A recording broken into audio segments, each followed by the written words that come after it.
sientes que la vida se te derrumba? Pues bueno, eso también le pasó a varios personajes dentro de la Biblia. Y el día de hoy estamos comenzando a leer el libro de Ruth y bueno, veamos lo que Dios tiene que hablarnos respecto a este tema. Y si ya tienes tu Biblia a la mano, por favor busca allí en Ruth capítulo 1 y el día de hoy vamos a leer del versículo 1 al 14. Y la palabra de Dios dice así: en el tiempo en que distintos líderes gobernaban el país, hubo allí una época de hambre. Entonces un hombre de Belén de Judá emigró a la tierra de Moab junto con su esposa y sus dos hijos.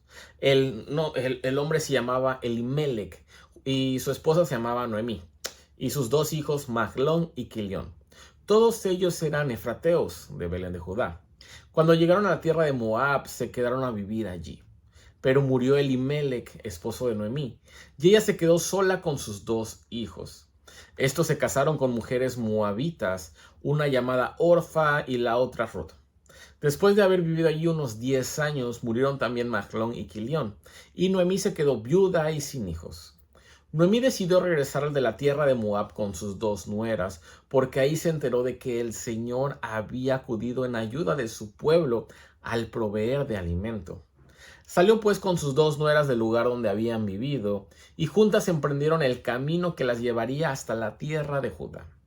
Entonces Noemí dijo a sus dos nueras: miren, vuelva cada una a la casa de su madre, que el Señor las trate a ustedes con el mismo amor y lealtad que ustedes han mostrado con los que murieron y conmigo. Que el Señor les conceda hallar seguridad en un nuevo hogar al lado de un nuevo esposo. Luego las besó, pero ellas, deshechas en llanto, exclamaron: no, nosotras volveremos contigo a tu pueblo. Vuelvan a casa, hijas mías, insistió Noemí. ¿Para qué se van a ir conmigo? ¿Acaso voy a tener más hijos que pudieran casarse con ustedes? Vuelvan a su casa, hijas mías, váyanse. Yo soy demasiado vieja para volver a casarme. Aun si abrigara esa esperanza y esta misma noche me casara y llegara a tener hijos, ¿los esperarían ustedes hasta que crecieran? ¿Y por ello se quedarían sin casarse? No, hijas mías, mi amargura es mayor que la de ustedes. La mano del Señor se ha levantado contra mí.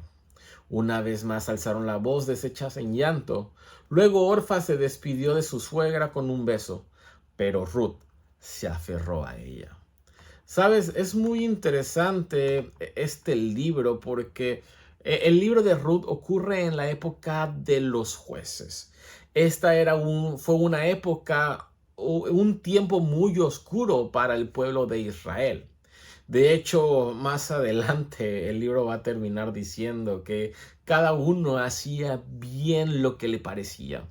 Esta era una generación marcada por caos, marcada por idolatría, desorden moral, crisis espiritual.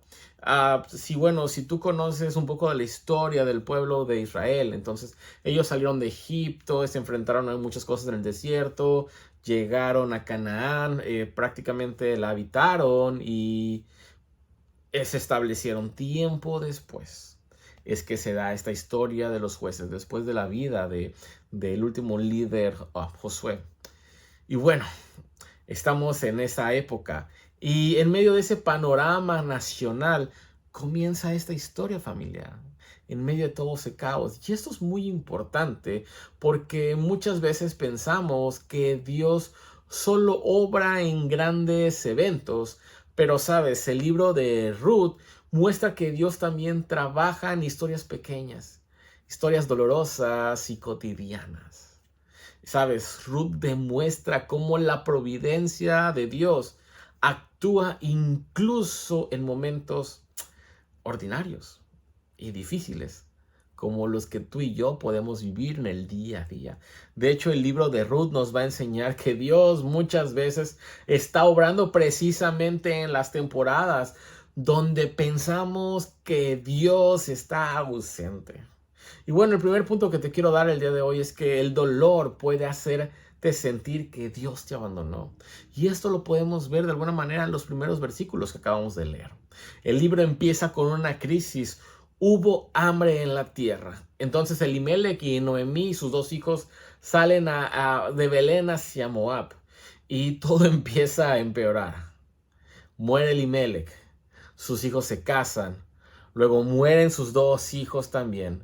Y Noemí queda viuda, Noemí queda sin hijos, vulnerable y sin un futuro aparente. De hecho, la vida de Noemí estaba destinada a mendigar. Eso era lo común en esos tiempos.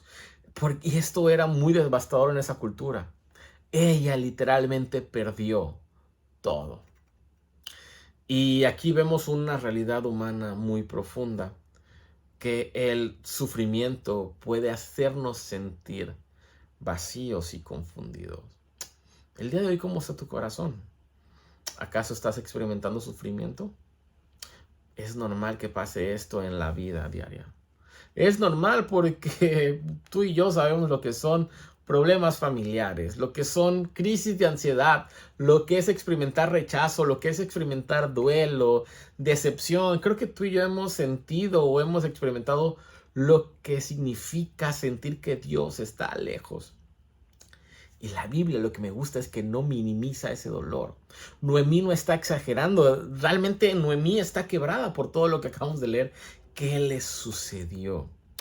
Y bueno, todo lo que Noemí pensaba que estaba estable en su vida, desapareció.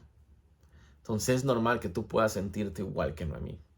Pero el punto número 2 que te quiero dar el día de hoy es que aún en medio del dolor, Dios sigue obrando. La segunda mitad de lo que acabamos de leer, después del texto que dice que Noemí escuchó que Dios había visitado su pueblo dando alimento, entonces ella decide regresar a Belén. Y aquí ocurre una escena muy humana en realidad. Noemí intenta que Ruth y que Orfa regresen a sus casas. ¿Pero por qué? Porque definitivamente pues Noemí no está viendo nada de esperanza. Y se esfumó toda la esperanza en su vida. Ella piensa, pues bueno, no tengo nada que ofrecerle a mis nueras. Mi historia terminó. Ya no hay futuro para mí. Pero algo interesante es esto. Aunque Noemí no lo puede ver, Dios está comenzando a escribir una historia hermosa, una historia de redención aquí, porque Ruth, una extranjera moabita, terminará siendo parte del plan de Dios. Y va a ser muy interesante todo lo que vamos a leer a lo largo de todo este libro de Ruth. De hecho, es uno de los libros que más me encanta en toda la Biblia. Es una historia de redención. Entonces, te invito a que no te pierdas esa temporada mientras estamos leyendo el libro de Ruth. Porque sabes, más adelante algo que tienes que ver es que de la línea de Ruth va a venir el rey David y finalmente Jesucristo. Y esto cambia todo. La historia que comenzó como algo roto es parte del plan de Dios. Sabes, tú y yo muchas veces no entendemos lo que Dios está haciendo en el presente en nuestras vidas. Pero el silencio de Dios no significa su ausencia. Y lo vuelvo a repetir. El silencio de Dios no significa ausencia. Sabes, concluyendo lo que acabamos de leer, Ruth 1 nos enseña 2 verdades. Número 1, que el dolor es normal y que puede hacernos sentir abandonados. Pero Dios sigue obrando, aun cuando tú y yo no lo podemos ver. Noemí pensaba que su historia había terminado, pero en realidad apenas estaba comenzando y apenas son los primeros 14 versículos de un libro tan increíble como el de Ruth.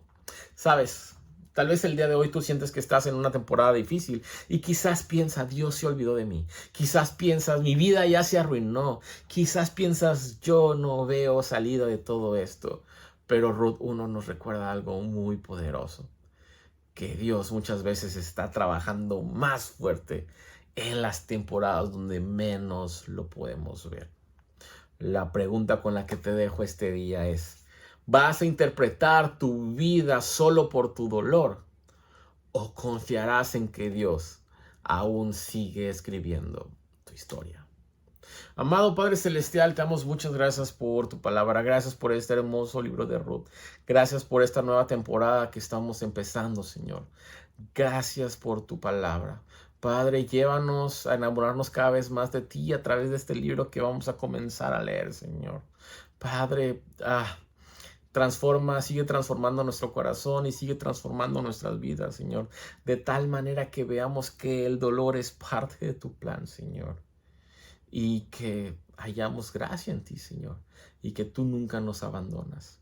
Gracias por todo esto, Señor, en nombre de Cristo Jesús. Amén. Nos vemos el día de mañana para otro devocional. Que tengas un buen día.